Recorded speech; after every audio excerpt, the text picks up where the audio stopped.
Hello, in this video I'm gonna show you how to scan a QR code on your Toshiba Dynabook Tecra.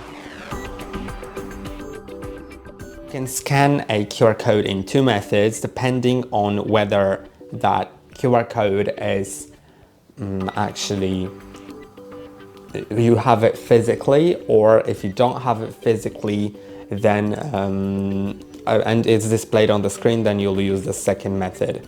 So with the first method, you should just simply open the camera app, and in the camera app you'll see the mode for QR code scanning. So I'm just gonna access the camera and now select the QR code at the very bottom. Then position your QR code in front of the camera and click on the link down below. Now it has opened the website from the link. But if you want to scan something that's being displayed on your screen, you should actually go to a QRscanner.net.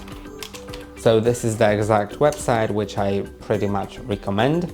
Then I'm gonna quickly just generate a QR code, a random one that I can just screenshot.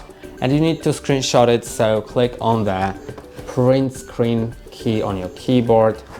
You can see it right here. Just click on it simply. Then select the rectangle screenshot. Select that QR code, and now you can go to the QR scanner and click on your keyboard on Ctrl and V at the same time. Then it will show you the URL from that QR code. Now you can click on it and it will open that website from the QR code. That's all for today. Don't forget to like and subscribe. See you next time.